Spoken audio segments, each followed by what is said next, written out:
vida de cada um dos irmãos. Abençoe, Senhor, aqui a tua igreja. Em teu santo nome, Pai, que nós oramos e agradecemos. Amém. Amém. Amém, Senhor. Os irmãos podem se assentar?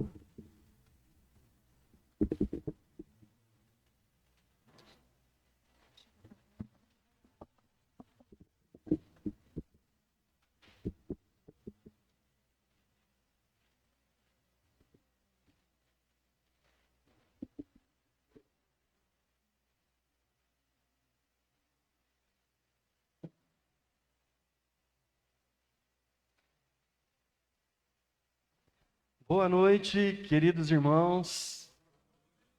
Mais uma vez nos reunimos para glorificar ao nosso Deus, para prestar culto ao Senhor e para refletirmos um pouco mais na palavra de Deus. Eu peço aos irmãos que deixem sua Bíblia aberta aí no texto que nós lemos hoje, o livro do profeta Ageu, no capítulo 1. A reflexão nossa dessa noite, ela está nos 11 primeiros versículos aí do capítulo 1, né, do versículo 1 até o versículo 11. Despertar, refletir e agir, o caminho para a graça, para sermos agraciados por Deus. Agostinho de Hipona, um grande homem de Deus, que viveu entre os séculos IV e V, ele escreve, no norte da África, ele escreveu em forma de conversa com Deus, baseada nas Escrituras, uma obra chamada de Confissões. Presta atenção nesse trecho das Confissões de Agostinho. Estou seguro, Senhor, de que te amo, disso não tenho dúvidas. Feriste-me o coração com a tua palavra e comecei a amar-te. Estou seguro, Senhor, de que te amo, disso não tenho dúvidas. Feriste-me o coração com a tua palavra e comecei a amar-te. Quando Deus fala e o homem abre o coração para ouvir a voz de Deus, não pode acontecer outra coisa que não seja um encontro com a graça de Deus. Despertem para ver a luz, e inclinem os seus ouvidos para a palavra do Senhor, e vocês encontrarão o próprio Deus na palavra dele. Pois o próprio Jesus disse que é para nós examinarmos as Escrituras, porque nós vamos encontrar nela salvação e vida eterna, e são elas que testificam de Jesus. Se nós adormecermos nas trevas, nós nos afastaremos cada vez mais do Senhor. Ficar acomodado na vida mundana, enquanto nós afastamos cada vez mais de Jesus. Olhem para trás e reconsiderem o seu passado e busquem ao Senhor de forma integral e verdadeira, para encontrar nele o descanso para as suas almas. É esse o conselho que Ageu estava dando para o povo durante as festas. E Deus queria trabalhar o coração daquele povo. Nas antigas e empoeiradas ruas de Jerusalém, onde a história esmagava os corações daqueles que em outro tempo conheceram a grandeza do templo de forma majestosa por Salomão, que era o local onde representava a presença de Deus, agora eles estão diante de uma situação que só poderiam contemplar a destruição. Uma estrutura imponente que um dia resplandeceu com louvores e adoração, agora estava em ruínas. Mas o pior de tudo era que essa dor, esse saudosismo, estava acomodado nas ações de um povo que deixou de reconstruir o templo para tocar a sua vida adiante, para reconstruir as suas próprias casas. O tempo passou e, como todas as coisas, o templo que tinha testemunhado dias de glória, agora apenas refletia no presente dias de sombras e saudosismos. As melodias dos cânticos deram lugar ao silêncio e as pedras gastas, e um monte de entulho. Agora, só havia histórias para contar. Só tinham abandono, só tinha destruição. As casas estavam bonitas, mas o templo continuava destruído. Nesse cenário de desolação e de desistência, é que aparece o mensageiro de Deus, Ageu, o homem cujo nome significa festa, que agora é chamado por Deus de minha festa. Ele aparece como uma luz de Deus para despertar o povo de seu pecado, de sua acomodação. Sua mensagem ecoou como um clarim, um chamado urgente para acordar, para sair do seu ponto de inércia, para o seu ponto de repouso e tomar uma atitude. Essa jornada que empreenderemos, ela possui 3 etapas cruciais. Primeiramente, nós seremos chamados a despertar. Descobriremos como, por vezes, as prioridades espirituais são deixadas de lado e a negligência espiritual toma o lugar da adoração fervorosa que deveria estar presente em nosso coração. Em seguida, embarcaremos na viagem de reflexão, através das lições do passado. Entenderemos como as nossas escolhas influenciam o nosso presente e o nosso futuro. Aquilo que nós fazemos determina aquilo que nós seremos no futuro. Desobedecer à voz de Deus, então, vai trazer consequências muito graves para a nossa vida, diante de Deus e diante dos homens. Então, por último, nós trilharemos o caminho para a graça. Descobriremos que ao agir com fé e obediência, nós vamos encontrar não apenas a restauração do templo, mas também um reencontro com a graça de Deus. Uma graça que nos conduz além das pedras e das muralhas do templo antigo e nos leva a uma promessa muito mais gloriosa, que era a vinda do Filho de Deus, do Messias, que libertaria definitivamente o seu povo do pecado e da morte. Hoje, à luz dessa história, eu quero convidar os irmãos para aplicar essas lições na sua própria vida espiritual. Desperte para o que verdadeiramente é importante, para aquilo que é essencial. Reflita sobre as suas prioridades e comece a caminhar o caminho para a graça de Deus.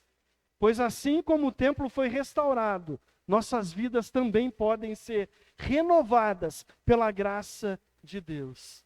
Esse é o chamado para uma mudança profunda, uma vida que deve honrar e refletir a glória de Deus. Ageu, naquele momento, chama o povo para priorizar a vontade de Deus. E é o mesmo chamado que Deus nos faz hoje, aqui, dia 24 de setembro de 2023. Arrependam-se, avaliem as suas práticas de vida e voltem para o Senhor. Priorizem o Senhor e a sua obra.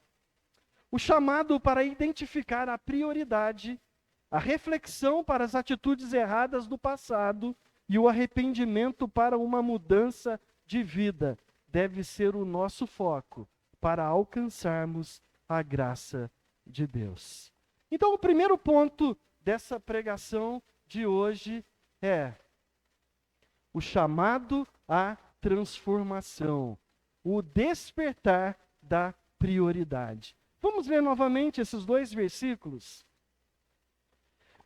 No 2º ano do rei Dario, no 6º mês, no 1º dia do mês, veio a palavra do Senhor, por intermédio do profeta Ageu, a Zorobabel, filho de Sealtiel, governador de Judá, e a Josué, filho de Josadaque, o sumo sacerdote, dizendo: assim fala o Senhor dos exércitos, dizendo: este povo diz, não veio ainda o tempo em que a casa do Senhor deve ser edificada. Veja que esse versículo que nós acabamos de ler, ele cita o nome de 2 destinatários da mensagem. O primeiro foi Zorobabel. Zorobabel, ele era o governador dos judeus. Ele era o líder político do povo. E Josué era o sumo sacerdote, o líder religioso daquele povo. Eram 2 cargos dos mais importantes que alguém poderia ocupar na época. Um como líder político, Zorobabel, e o outro como líder religioso, como sumo sacerdote, Josué. E através dessas lideranças, a mensagem agora é estendida para toda a nação, para todo o povo que tinha voltado do cativeiro e agora estavam de volta a Jerusalém, depois de 70 anos distantes do seu lugar de origem. É através dessa liderança que Deus trata o povo. Em outras palavras, primeiro a palavra chega à liderança, para depois ela chegar ao povo. A liderança tem uma responsabilidade maior de compartilhar a mensagem de Deus para o povo que está sob a sua liderança. O líder espiritual tem uma responsabilidade muito maior diante de Deus, porque ele vai dar conta diante de Deus das pessoas que ele está liderando. Se a liderança não for comprometida com a vontade de Deus, o povo não pode ser comprometido com Deus. Se a liderança não participa dos cultos, como poderá os liderados participarem? Se a liderança não é ativa nas contribuições para o andamento da obra de Deus, se a liderança não dedica tempo, recursos, ações para o reino de Deus, como poderá cobrar do povo para que faça o mesmo? Se a liderança não se compromete com o ensino da palavra de Deus, como que um povo vai caminhar aprendendo de Deus na direção correta do Evangelho? Então, primeiro Deus desperta a liderança, para depois chamar o povo para a sua responsabilidade.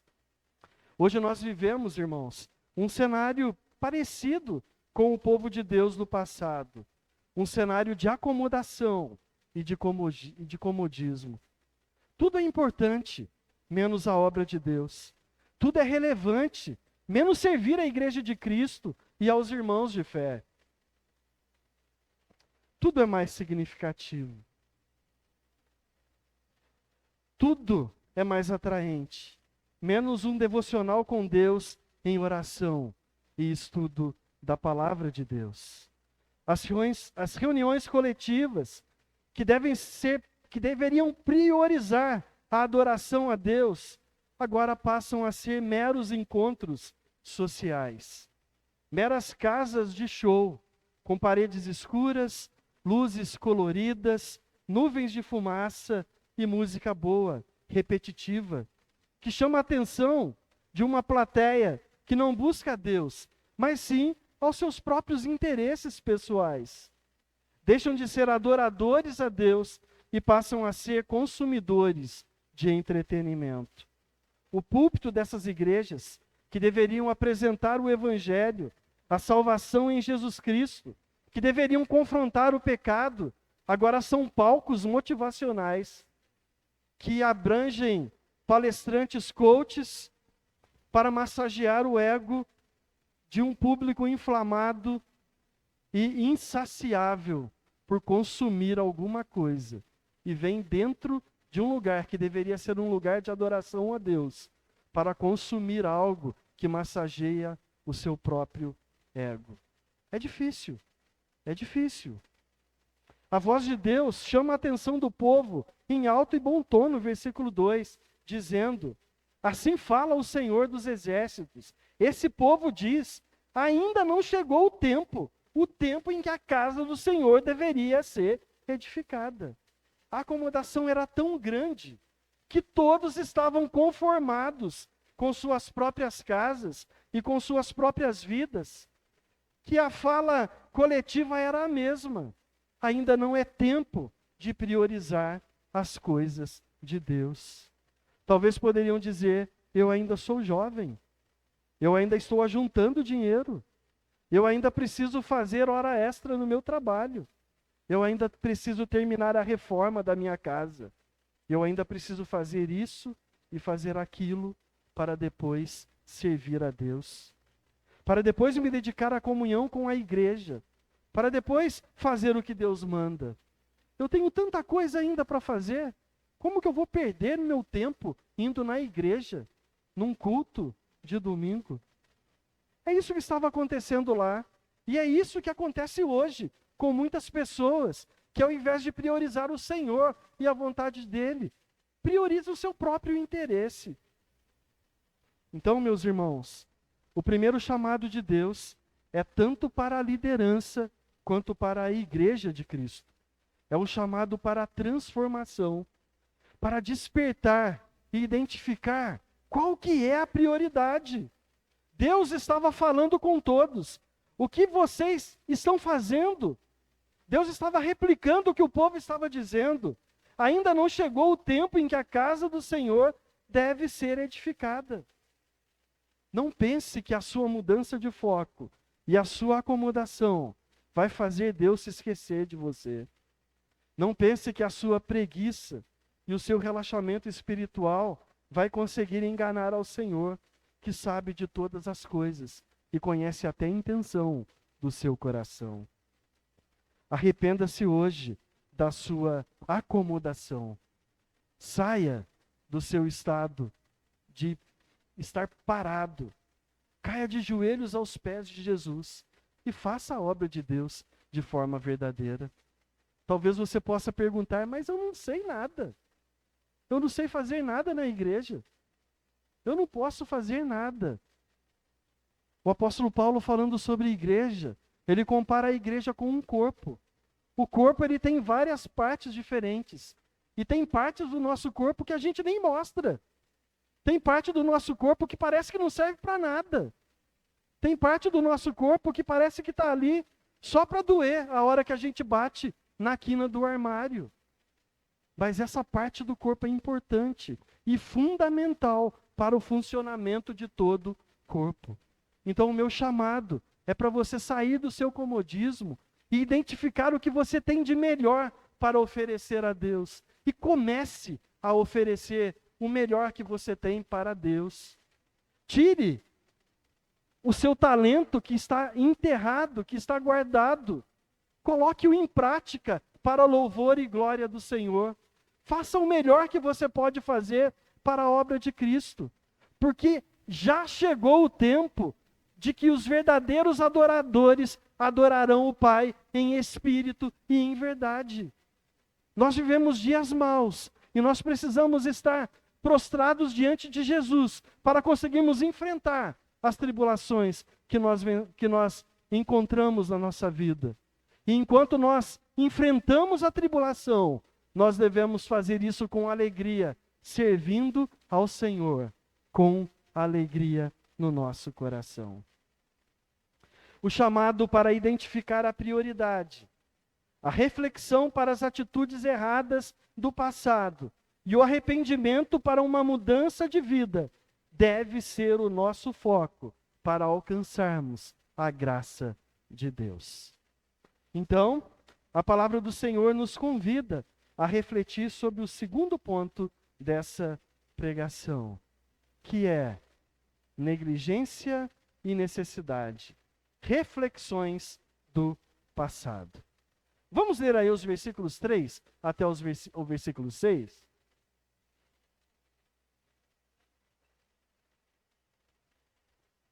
Veio, pois, a palavra do Senhor por intermédio do profeta Ageu, dizendo: Porventura, é para vós tempo de habitardes nas vossas casas forradas, enquanto esta casa fica deserta? Ora, pois assim diz o Senhor dos Exércitos: considerai os vossos caminhos. Semeais muito e recolheis pouco. Comeis, porém não vos fartais. Bebeis, porém não vos saciais. Vestivos, porém ninguém se aquece. E o que recebe salário, recebe-o num saco furado. A palavra do Senhor através de Ageu, convida o povo para refletir em algo muito importante. Deus olha para o povo e diz: enquanto vocês moram em casas ricas, muito bem acabadas e adornadas, a casa do Senhor permanece em ruínas. Então, considerem o seu passado. Isto é, abra os olhos, pensem, reflitam no que está acontecendo por causa do seu passado, por causa da mudança de prioridades.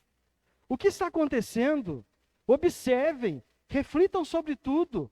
Olha o que está acontecendo. Deus estava perguntando àquele povo. E Deus olha e diz para eles: vocês semeiam muito e colhem pouco. Vocês comem e não se fartam. Vocês bebem e não matam a sede de vocês.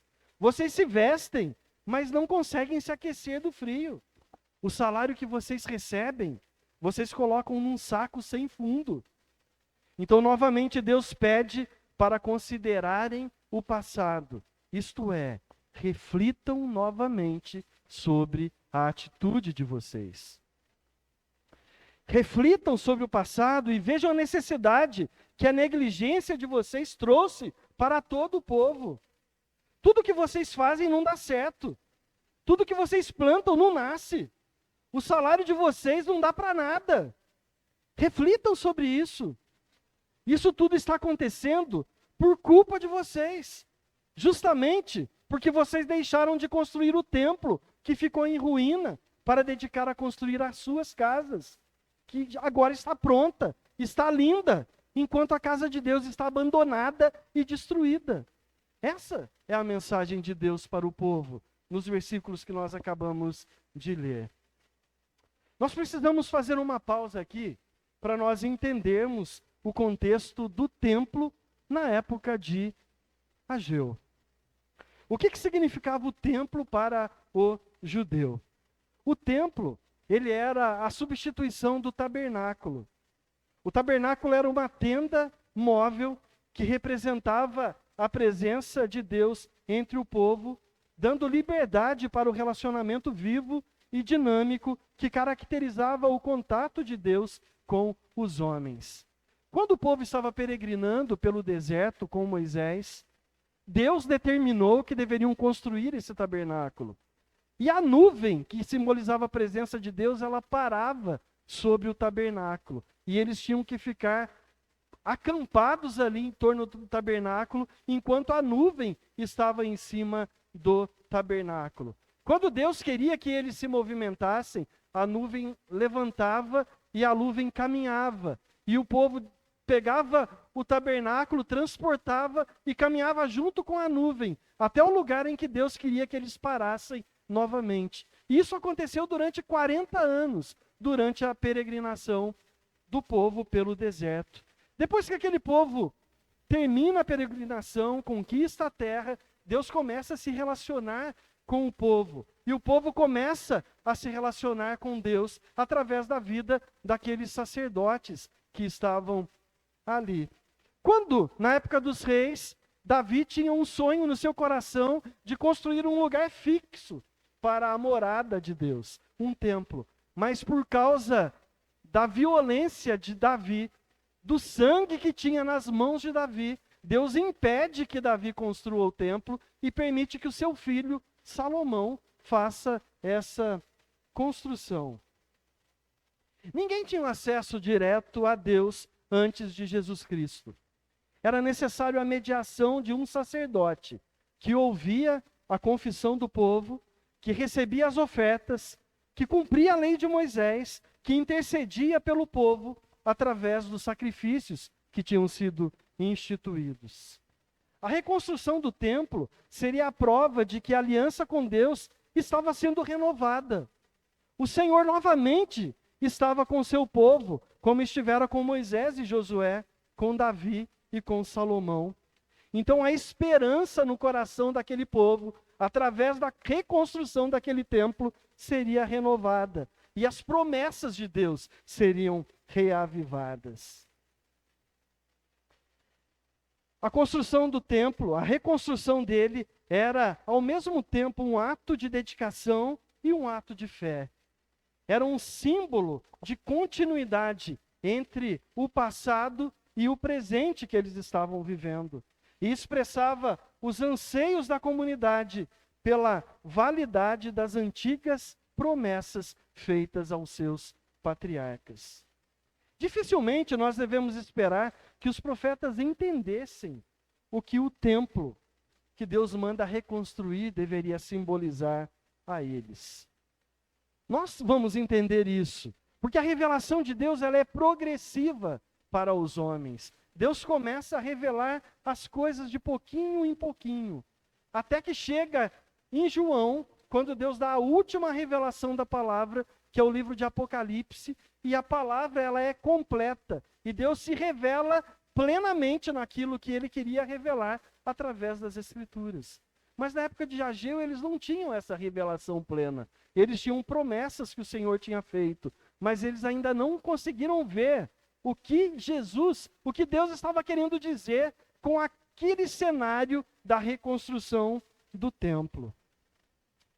Jesus, em Marcos, no capítulo 14, 58, ele diz que seu corpo é o templo que seria ressuscitado dos mortos, que seria o fundamento feito de pedras vivas, de crentes que seriam a morada do Espírito Santo, conforme diz a primeira carta de Pedro, no capítulo 2, nos versos 4 e 5. Uma igreja que em esplendor seria apresentada a ele, sem culpa e sem marca. A reconstrução do templo na era de Ageu era apenas uma preparação para a vinda gloriosa de Jesus Cristo, para a chegada do Messias, que aconteceria 400 anos depois. Portanto, irmãos, hoje não temos uma construção física que simboliza a presença de Deus. Esse prédio aqui, onde nós nos reunimos, não é o templo. Ele não é a casa de Deus. Ele é apenas um local de culto, onde os santos se reúnem para glorificar a Deus coletivamente. Se esse templo aqui desmoronar, se essa casa cair, nós vamos nos reunir no pé de uma árvore, nós vamos nos reunir numa praça, nós vamos nos reunir na casa de um irmão, mas nós vamos continuar adorando a Deus. E Deus estará presente. O Senhor não habita em casa feita pelas mãos dos homens. O Senhor habita em um coração regenerado, em um coração prostrado aos pés do Senhor Jesus. A mensagem de Ageu não apontou nenhuma lista de pecados graves do povo. Parece que os judeus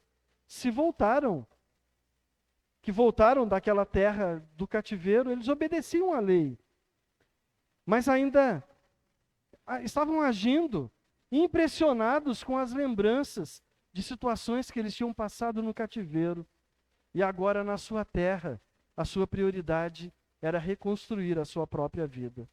O que Ageu aponta era a insatisfação com o estado das coisas, e consequentemente com a atuação correta da atitude daquele povo. Ficar acomodado, ficar parado, estagna a nossa fé. Você já parou para pensar? Imagina quando você está fazendo aquele churrasco bem gostoso. Você pega o melhor carvão, o maior carvão que estava lá no saco de carvão, você acende e aquela brasa está vermelhinha. Ela parece que dá conta de assar toda a carne que você tem. Pega aquela brasa acesa, tira de dentro da churrasqueira e coloca de lado, para você ver o que vai acontecer. Enquanto aqueles carvões pequenininhos, que juntos ali estão vermelhos no fogo, aquela brasa que antes era bonita, ela vai se apagando, se apagando, se apagando, até ela virar cinzas e você não poder contar mais com ela. A comunhão dos santos é assim também. Ninguém é igreja sozinho. Ninguém é igreja em casa.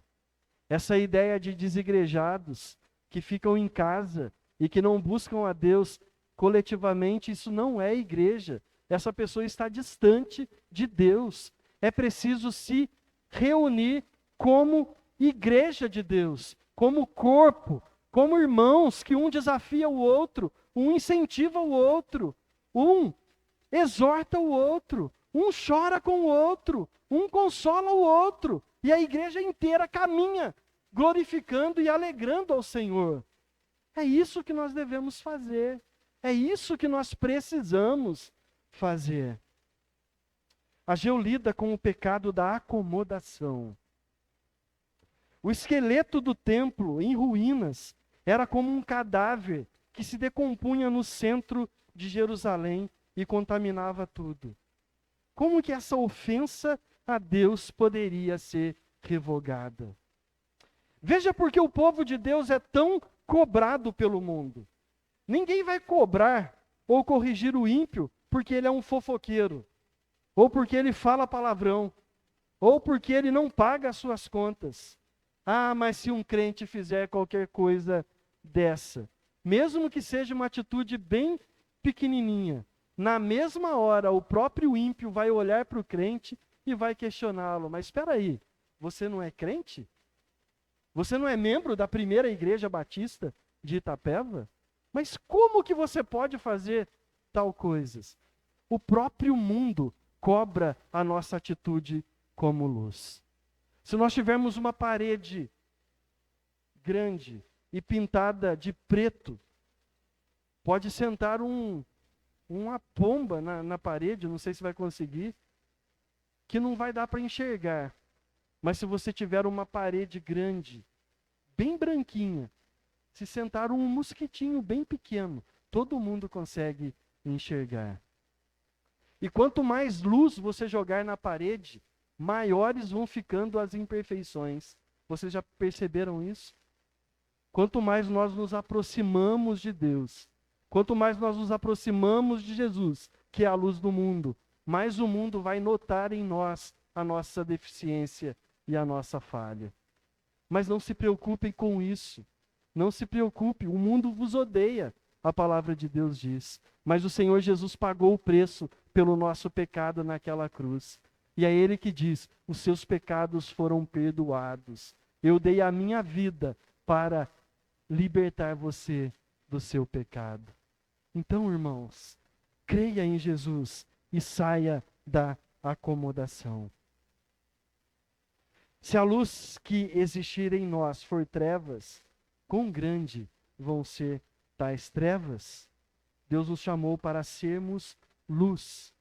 E se nós não formos luz, nós seremos péssimos representantes de Jesus nesse mundo.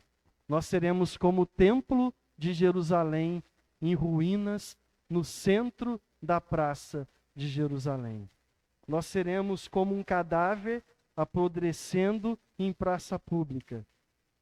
Nós deveríamos, assim como o templo que deveria representar a glória de Deus, agora só representa ruína, destruição, servindo de vergonha e de escárnio.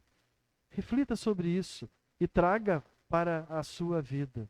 Como tem sido o seu testemunho diante da sociedade, diante do seu trabalho, diante dos seus colegas de escola, diante do mundo? Como que as pessoas olham para você? Será que elas enxergam verdadeiramente um representante de Jesus? Olhe para as suas atitudes e veja se Jesus está sendo bem representado por você. A primeira coisa que nós vemos no texto é Deus voltando a falar com o povo. Isso é graça.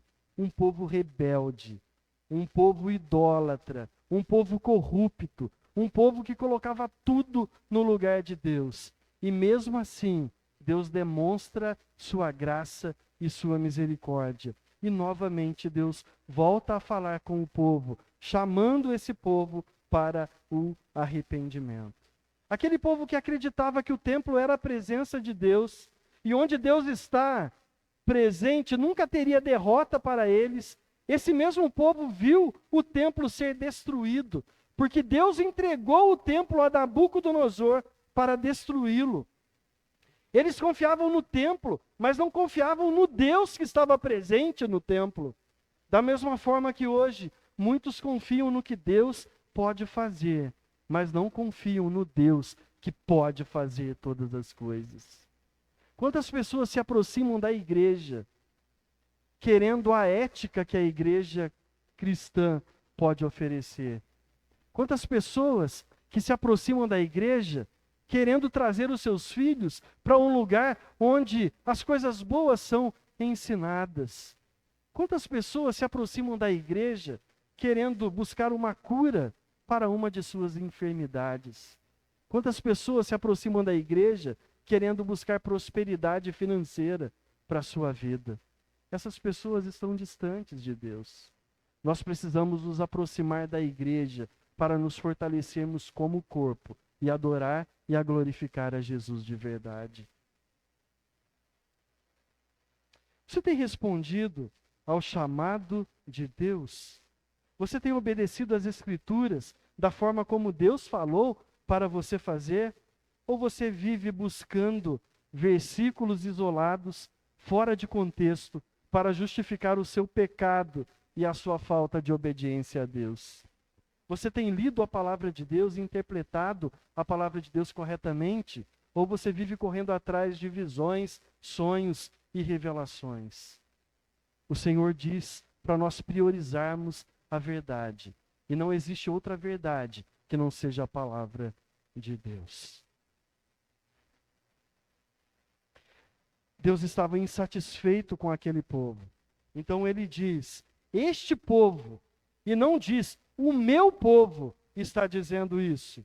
Deus não chama o seu povo de seu povo, porque eles haviam deixado de investir na casa de Deus para investir nas suas próprias casas.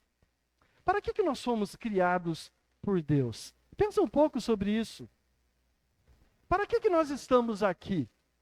Por que nós deixamos a nossa casa nessa noite de domingo? Por que eu saí de casa hoje, que eu poderia estar lá comemorando o título do São Paulo, mas eu preferi estar aqui reunido com os irmãos? Por quê?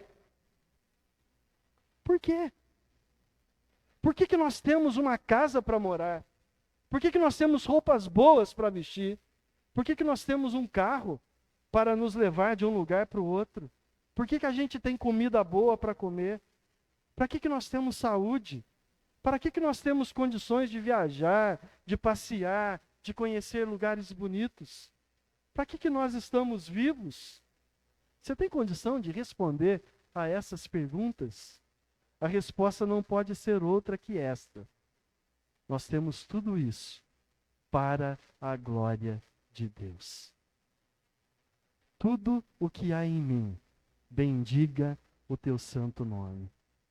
O apóstolo Paulo diz, quer você coma, quer você beba, quer você faça qualquer outra coisa, faça tudo para a glória de Deus. Deus nos dá o que Ele nos dá, para que nós possamos glorificá-lo com as nossas vidas. Talvez nessa altura da mensagem, você já deve estar pensando, né? Será que eu tenho edificado a minha casa? Será que a minha casa tem um mais fino acabamento, enquanto a casa de Deus está em ruínas?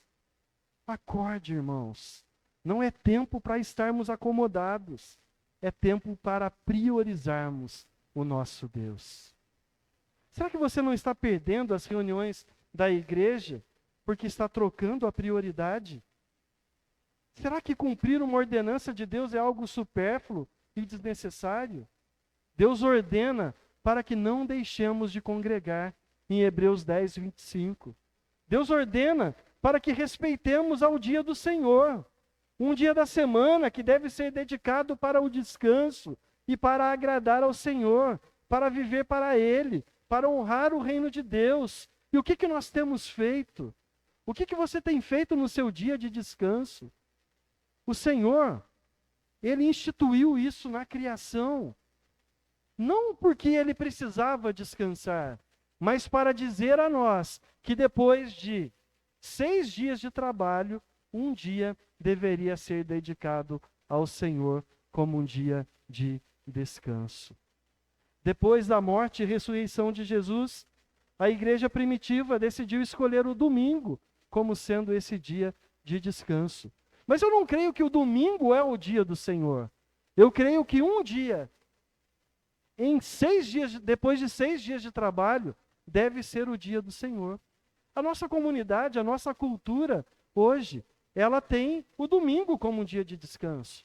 Até no trabalho você tem um descanso semanal remunerado. Você tem um dia que você não trabalha e recebe por ele. Por causa do quê? Porque é um dia que você precisa dedicar ao Senhor. Se nós vivêssemos numa cidade onde a cidade viveria do turismo, e nos finais de semana seria o dia de maior movimento, nós poderíamos colocar o dia do Senhor como uma terça-feira, como uma quarta-feira. Não teria problema, desde que eu dedicasse 6 dias para as minhas atividades e dedicasse o 7º dia para o Senhor. É isso que Deus quer de nós. É isso que nós precisamos fazer para o Senhor. Será que quando você deixa de congregar para fazer qualquer outra coisa naquele horário, você não está preocupando em construir a sua própria casa, a sua própria vida, e se esquecendo de construir a casa de Deus? Sempre vai ter uma justificativa, mas honestamente falando, será que a nossa justificativa consegue enganar a Deus? Eu creio que não. Toda crise, ela gera um esfriamento em muitas pessoas. Nós não podemos nos enganar e negar que o mundo não está vivendo em uma crise. Ondas de calor, de chuva, de terremotos, guerras, doenças, furacões, maremotos. Quantas coisas ruins nós temos visto nos últimos tempos. Mas eu te pergunto, será que não dá para honrar a Deus no meio de uma crise? Será que não é possível estreitar o relacionamento com Deus enfrentando as dificuldades da vida? Será que eu não posso honrar ao Senhor e adorar a Deus enquanto o meu coração está entristecido por causa de uma dificuldade que eu estou enfrentando? Um conselho da palavra de Deus em Provérbios é que se nós nos mostrarmos frouxos no dia da batalha, a nossa força vai ser pequena. Nós precisamos parar e refletir e honrar ao Senhor. O Senhor está presente em todos os momentos. Então não existe momento de crise, de dificuldade, em que eu não possa dobrar os meus joelhos diante do Senhor e honrá-lo de forma verdadeira e de todo o coração. Por que nós somos capazes de passar 40 horas da semana em um escritório, em uma fábrica, e não podemos passar 1 hora sequer por semana reunidos como igreja? Priorizar a casa e não o templo era o grande problema ali em Ageu e é o grande problema nos nossos dias.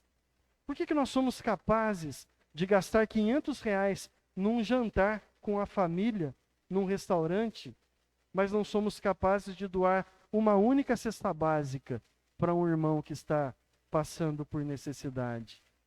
Por que nós somos capazes de gastar uma grande quantidade de dinheiro para reformar a nossa casa, que já estava bonita, mas nós não somos capazes de doar uma lata de tinta sequer para melhorar as condições do salão de culto, para o conforto da nossa família cristã, ou para ajudar um irmão que está morando numa casinha simples, que está necessitando de uma boa pintura? Por que nós defendemos tanto a nossa competência profissional, que nos recusamos a receber um salário menor do que aquele que nós merecemos, enquanto nós vemos um ministro do Evangelho entregando sua vida em prol da pregação da palavra de Deus e achamos que ele ganha muito, ou que ele não merece a nossa contribuição? Por que nós não paramos para ouvir a voz de Deus e reconhecemos que nós estamos muito mais preocupados em edificar a nossa casa do que reconstruir o templo de Deus?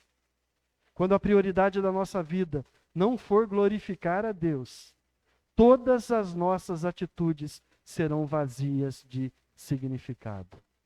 Se o Senhor não for o centro, nada vai fazer sentido na nossa vida. Jesus conta um fato de um homem que já era muito rico e que ele fala que ele vai destruir os celeiros, construir outros maiores, vai encher de grãos e aí ele vai dizer: alma, farta-te, que agora você não precisa de mais nada. Aí Jesus olha para ele e faz uma pergunta: louco, se hoje alguém pedir a sua alma, o que você o que tem preparado vai ser para quem? Nós devemos nos preparar para encontrar com o Senhor nosso Deus. Eu tenho repetido isso nas nossas aulas de escola bíblica dominical. Nós somos passageiros aqui nessa terra. Hoje ainda falei, nós somos aqueles mochileiros com pouco dinheiro no bolso que sai para explorar lugares distantes, sem nem saber o que ele vai comer no outro dia, ou se ele vai poder gastar para comer alguma coisa. Nós somos aqui nessa terra. Nós estamos caminhando para morar eternamente com o Senhor. Então essa vida é curta, é passageira. Por mais que ela dure, ela não chega nem perto do que nós vamos viver na eternidade. E é melhor que nós vivamos em paz com o Senhor para todo o sempre. Por que nós vemos tantas pessoas no mundo completas de bens materiais, ricas, cheias de dinheiro, mas vazias de alegria nos seus corações? Ricas, mas depressivas, cheias de pessoas ao seu redor, sob a sua autoridade e comando, mas solitárias e frustradas em seus relacionamentos pessoais. Por que a gente vê gente famosa, talentosa, com públicos enormes nos shows que elas fazem, mas quando estão sozinhas são solitárias e são depressivas? Ainda essa semana, na sexta-feira, uma jogadora de vôlei, campeã olímpica, com 43 anos de idade, se joga do 17º andar de um prédio e tira a sua própria vida. Por quê? Por quê? Por que nós vemos crentes que reclamam tanto da vida, que falam mal uns dos outros, que não contribuem em nada, mas vivem apontando defeito no trabalho daquele que está disposto a fazer e a contribuir? Vocês já perceberam que as pessoas que trabalham para Deus são sempre as mesmas? Você pode ir lá ver os mesmos que estão trabalhando, os mesmos que estão fazendo, os mesmos que estão realizando, e às vezes aquele que não trabalha, como já dizia o ditado, né? Quem não trabalha, dá trabalho. Por quê? Por quê? Murmuradores, fofoqueiros, vaidosos, melindrosos, que não medem as palavras para semear contenda entre os irmãos, mas que se ofendem com uma exortação bíblica e idônea de um irmão que quer ajudá-lo a se aproximar cada vez mais de Deus. São pessoas que não estão preocupadas com o reino de Deus, que não querem edificar a casa de Deus, mas querem o seu próprio interesse. É para essas pessoas que a palavra de Deus diz: saia da sua acomodação e se arrependa. Mais uma vez, o chamado para identificar a prioridade, a reflexão para as atitudes erradas do passado e o arrependimento para uma mudança de vida deve ser o nosso foco para alcançarmos a graça de Deus. Então, meus irmãos, eu convido os irmãos para refletirmos sobre o último ponto dessa pregação. Reconstrução e restauração, o caminho da graça. Reconstrução e restauração, o caminho da graça. Vamos ler os últimos versículos aí, a partir do 8 até o 11. Subi ao monte, trazei madeiras e edificai a casa, e dela me alegrarei e serei glorificado, diz o Senhor. Esperastes o muito, mas eis que veio a ser pouco. E esse pouco, quando o trouxestes para casa, eu dissipei com um sopro. Por causa do quê? Disse o Senhor dos Exércitos. Por causa da minha casa que está deserta, enquanto cada um de vocês corre para a sua própria casa. Por isso, retém o céu sobre vós o orvalho, e a terra detém os seus frutos. E mandei vir seca sobre a terra, e sobre os montes, e sobre o trigo, e sobre o mosto, e sobre o azeite, e sobre o que a terra produz, como também sobre os homens, e sobre o gado, e sobre todo o trabalho das suas mãos. Deus está novamente dando uma ordem para subirem um monte, trazerem madeiras e reconstruírem o templo. Que Deus se alegraria disso e seria glorificado por causa da obediência do povo. Deus apresenta a expectativa do povo e mostra o que realmente aconteceu a eles. Eles esperavam muito, mas recebiam pouco. A ordem de Deus era: reaja agora, suba os montes, peguem madeira, edifiquem o templo, porque eu, o Senhor teu Deus, serei glorificado com a tua atitude.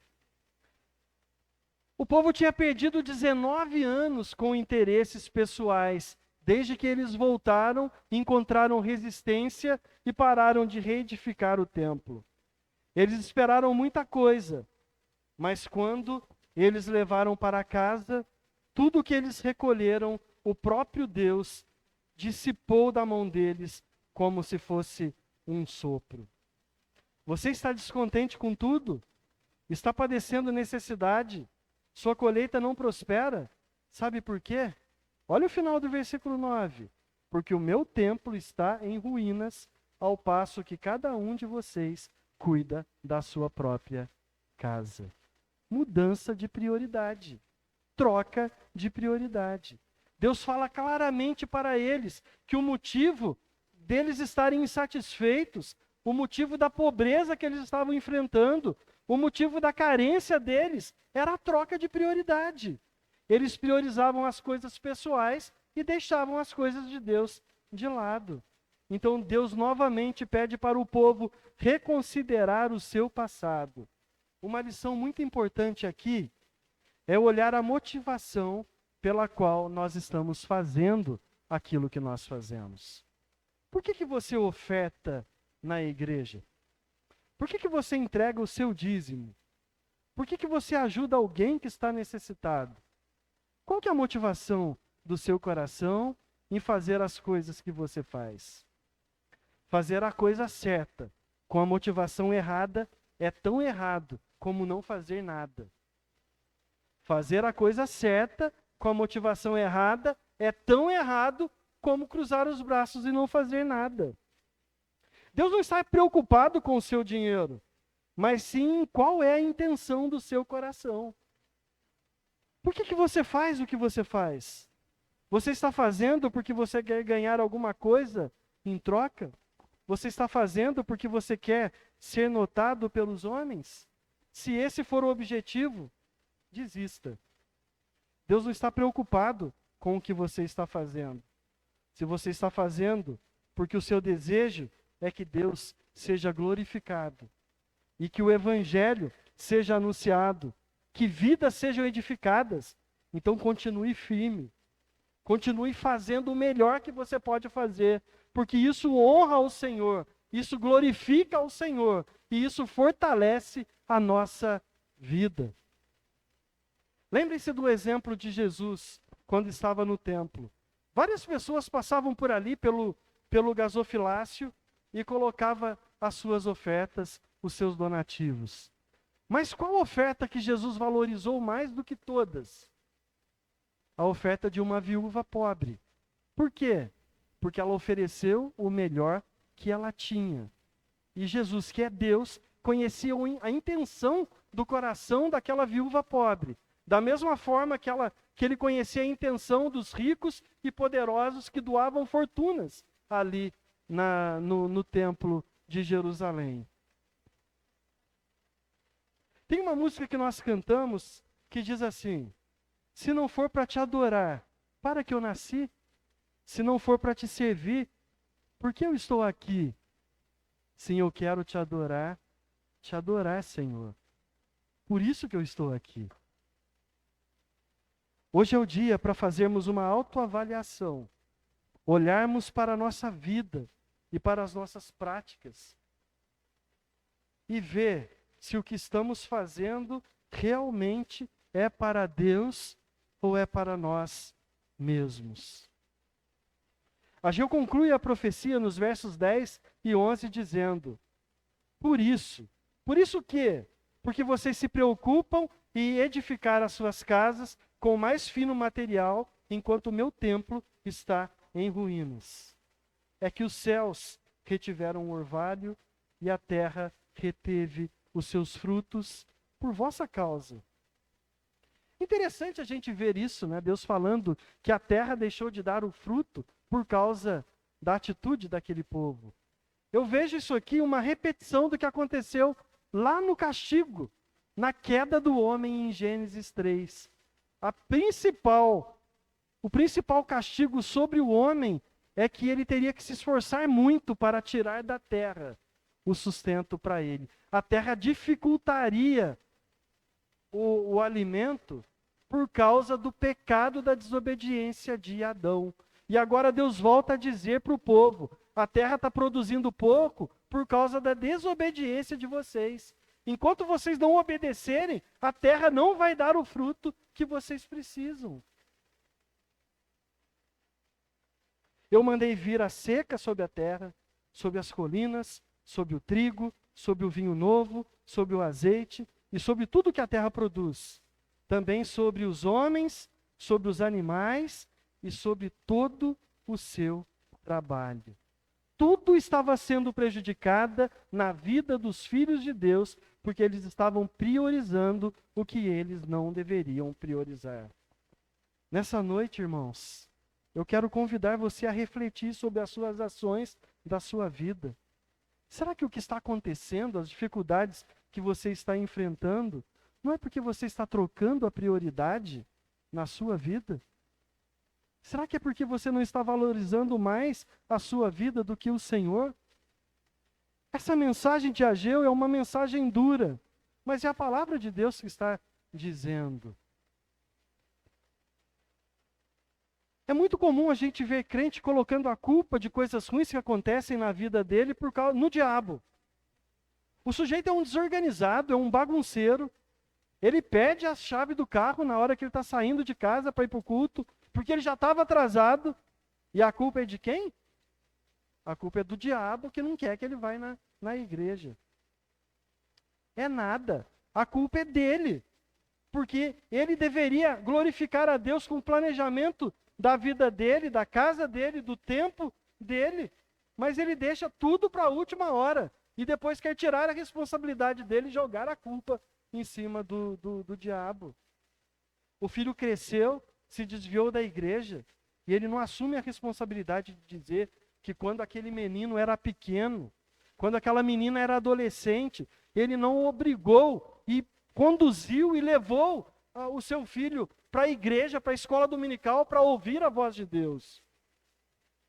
O casamento está destruído, mas o casal nunca orou junto e buscou a misericórdia e a graça de Deus em primeiro lugar. A família está desestruturada, os filhos não respeitam os pais, o marido não tem autoridade sobre a família, mas eles não reconhecem que nunca pregaram o evangelho dentro das suas casas. Novamente, eu queria fazer um desafio agora para os homens, para os pais das casas que estão aqui. Que Deus delegou essa liderança para nós. Você tem pregado o evangelho para os seus filhos? Sua família tem sido dirigida pela palavra de Deus? Você realmente é o cabeça da sua família? A responsabilidade é nossa, como homens. Deus colocou uma família na nossa responsabilidade. Edificar a sua casa é trabalho seu, homens, maridos. Comece a reedificar o templo de Deus hoje, dentro da sua casa.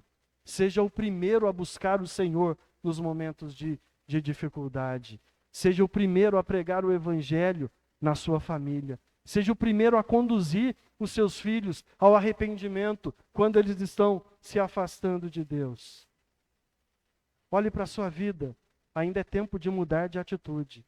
Hoje o Senhor está te convidando a priorizar a obra de Deus, em vez de priorizar os seus próprios interesses egoístas. A mensagem de Ageu é uma mensagem dura, mas necessária para nós hoje. Não se assuste com os acontecimentos do mundo. Não se preocupe com a violência, com a quebra da economia, com a política, com o desemprego, com as guerras, com os terremotos. Se preocupe em ter uma vida reta e íntegra diante de Deus. Se preocupe em glorificar a Deus com a sua vida e com as suas atitudes. Porque o fim está próximo. Breve Jesus voltará para buscar a sua igreja. E nós não somos dessa terra. Nossa prioridade deve ser o céu. Breve nós estaremos nos eternos braços do nosso Rei. Breve estaremos livres do pecado e da morte. Breve nós veremos o nosso Redentor e viveremos com Ele para sempre. Então por que se preocupar tanto com as coisas dessa terra? Por que perder tanto tempo com as coisas dessa vida? Por que priorizar tanta coisa nessa terra ao invés de priorizar a vida eterna? Por que amar tanto a esse mundo, sendo que o nosso amor deveria estar direcionado para Deus e para a sua obra? Mateus 6,33. Busque em primeiro lugar o reino de Deus e a sua justiça, e todas as outras coisas vos serão acrescentadas. Para finalizarmos, o chamado para identificar a prioridade, a reflexão para as atitudes erradas do passado e o arrependimento para uma mudança de vida deve ser o nosso foco para alcançarmos a graça de Deus. Amém? Vamos orar?